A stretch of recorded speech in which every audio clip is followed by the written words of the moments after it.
everybody, welcome back. If you're new here, hi, I'm Mercury. So I actually filmed this video a while ago. I filmed this back in the summer, so you'll see the hair is back long again. But I had held on to it to support the SAG AFTRA strike. So I did not post it back then. But Indiana Jones Dial of Destiny is about to come out on Disney Plus, and the strike is over. What better time to put this back up? So enjoy. So today, just gonna be a home vlog, and it's gonna be a let's chat because I went to the movies the other day and I saw the new Indiana Jones movie, Dial of Destiny. I loved it. I loved it. So we're gonna do a little movie review. We're gonna talk about like the whole saga of Indiana Jones and why the Indiana Jones, I keep wanting to say trilogy, but it's far more than a trilogy at this point. I think it's like 5 movies at this point. But why these movies mean so much to me and the impact that they've had on me. And I also want to talk about going to the movies in general because I'm curious, like, I'm feeling there are changes in going to movies, and I don't know if it's just me and the area that I'm living in, or if it was the day of the week I went, or what, but like, I want to talk about all of that. So, stick around if you want to chat Indiana Jones and you want to chat, you know, movies in general and movie going. So, let's start. Indiana Jones. Why does Mercury love the Indiana Jones saga? My dad. Plain and simple, my dad. When I was growing up, child of the 80s, Indiana Jones was a bonding thing that I could do with my dad. He loved the Indiana Jones movies. They were up there with, like, you know, I don't even want to say top 10, maybe even top 5.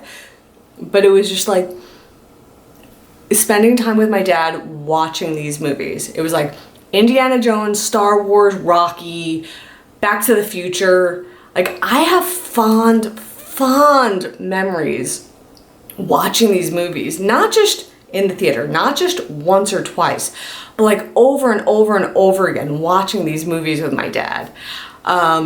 You know, we had like a video, rental, like, even, like, I'm gonna date myself here, predating Blockbuster, before like the local mom and pop video rental place. Like think about the True Blood series that Eric was running before he turned it into Fantasia. Yeah, like we had those kind of video shops when I was growing up. And we would rent movies all the time. It was like, what are we doing this weekend? What movie are we watching? And that's really growing up what it was about. And then we were talking about the movies and what we liked about it, and like, that was awesome and that was great. And like, it was so much fun. I loved watching these movies with my dad.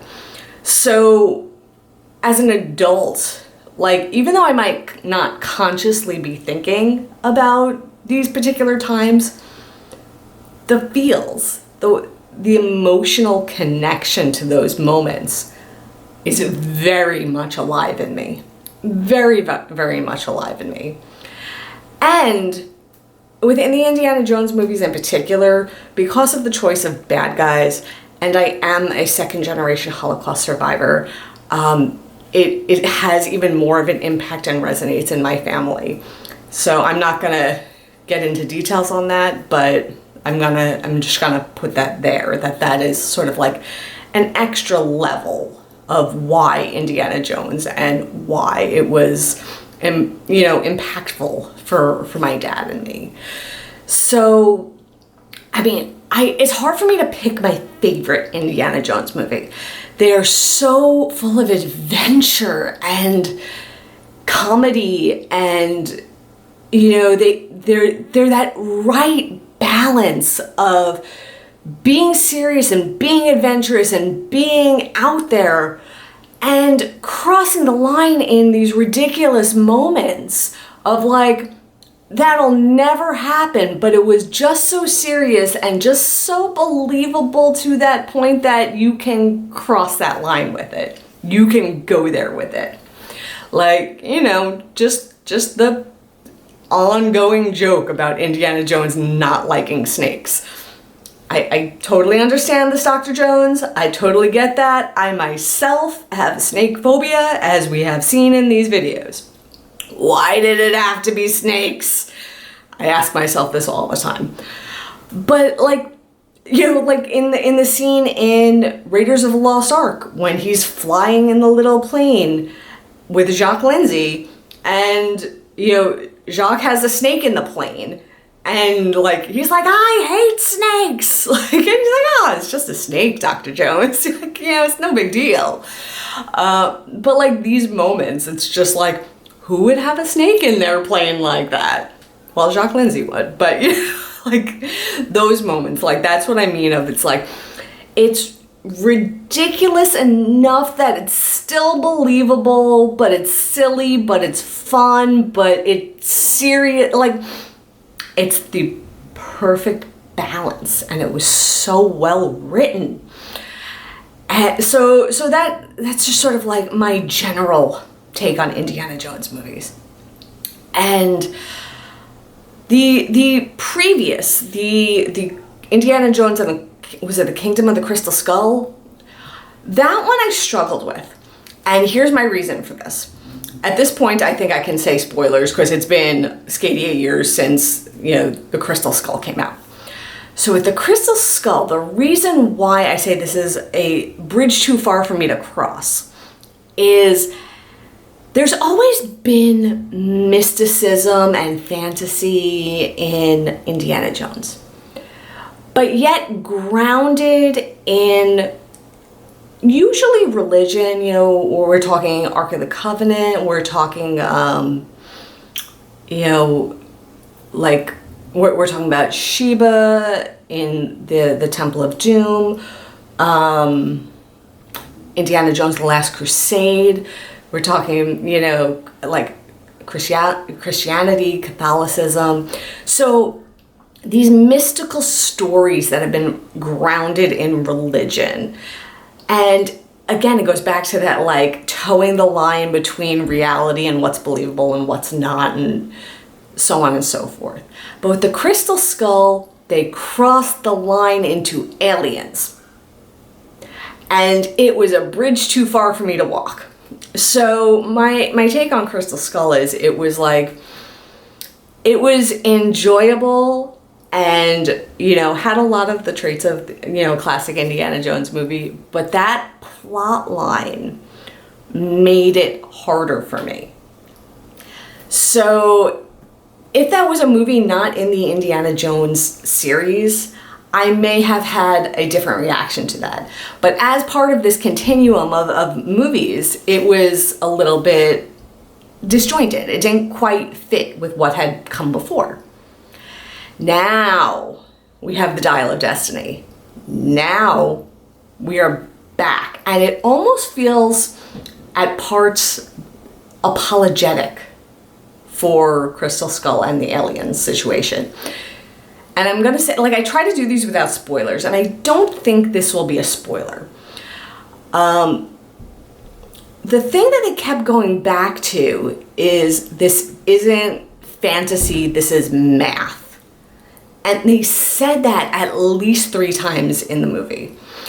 And when you see it, you'll understand the context of it. But there is an element of that to me that feels apologetic for what had come before with Crystal Skull. Because it felt apologetic, it almost felt like this reprieve, right? It understand where it went sideways last time, and they course corrected back. And there was so much that went so correctly this time. It was this great balance of, like, nostalgia and cameos and great new additions. I will say I love the boat captain. I will say new additions, A+, excellent. You know, great tie-ins to, you know, older stories, great references, and a story that had not been told before, and a story that the end really pulls at your heartstrings. If you have something in your life that you are passionate about, that you built your life around, what would you do to experience it? And what would you do if you knew it was only temporary? But it touches on that. In life, we all have those things that we're passionate about. And to articulate this in this way, it's pretty intense. It's pretty intense. So, like I said, it's a well-balanced movie. It's got that action adventure, but it's also doing this to me. You know, and it's amazing to go on this ride with it. And I don't know if this would impact somebody older or younger than me in the same way. I don't know if this is a generational impact that it's having on me. But the impact it's having on me at this moment in time is huge. It's huge. So, yeah, I absolutely loved The Dial of Destiny. I thought it was a phenomenal continuation of the Indiana Jones saga. It was anything and everything that I wanted it to be. And I went in to this knowing nothing. All I knew was it was a new Indiana Jones movie. Harrison Ford was back. I did not watch any trailers. The only trailer that I watched whatsoever, if you remember when we went to the Disney 100 Expo at the Franklin Institute in Philly, and at the end, they had a few previews. They had a few previews playing, and one of them was Indiana Jones. That was the only preview I saw, and I couldn't hear the audio on it. I just, that was it. That was it. I went into this not knowing the story, not knowing the characters, obviously besides Indiana Jones. I went into it intentionally blank slate. No preconceived notions, no expectations. I just went into this with the hopes of a wonderful Indiana Jones movie. And it delivered. It was everything I could have wanted from an Indiana Jones movie. I loved it. I loved it. If I'm going to get nitpicky about anything, the only thing that I could possibly gripe about is the use of, I don't know, whether make people look younger, like the deep fake or the AI. And for storytelling purposes, I get it. Am I convinced it was necessary? No. Could there have been a different approach, a more creative approach? Possibly. That doesn't make it wrong, and it does work. I struggle with that, because my brain knew what was real, and because of that digitizing, kind of pulled me out of the moment for a little bit. Now, in full disclosure, I've always struggled with sort of the computer animation kind of a look pulling me out of film moments. So there have always been sort of movies that have that, where it's when CGI was sort of becoming a new thing, when they were transitioning from not using puppets anymore to all being computer animated. During that transition period, there were a few moments where it just it didn't quite match right. And you know what I mean. So those moments kind of would pull me out of it because it didn't feel cohesive. And I had a similar type of reaction. And I'm having that reaction when I see it in other contexts. I know they did that in Star Wars with Princess Leia, and with Mark Hamill as Luke Skywalker. So I know this is becoming a thing. I'm just not sure I'm on board with the thing. Time will tell. Time will tell. But right now, I don't know that it's needed. I don't know. The other thing with that is it makes me, You know, it makes me sad about the way that we view aging in society, particularly with women in general. You know, Jamie Lee Curtis is just such a heroine of this cause, and I want to give a huge shout out to her for this. But like, aging is a natural human process. We are all doing it all the time, every moment of every day. But because there's like industries built on like, you have to look young and use this cream and like all these things, we put unrealistic expectations on ourselves to look a certain way.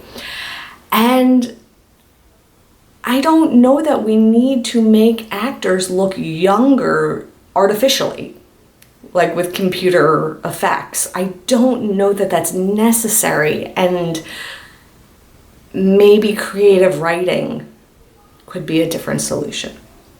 Just my 2 cents on that. Just my opinion. You know, that's just my hot take on that, if you would. But the other thing I wanted to talk about today is movies in general. I used to go to movies all the time, huge pastime.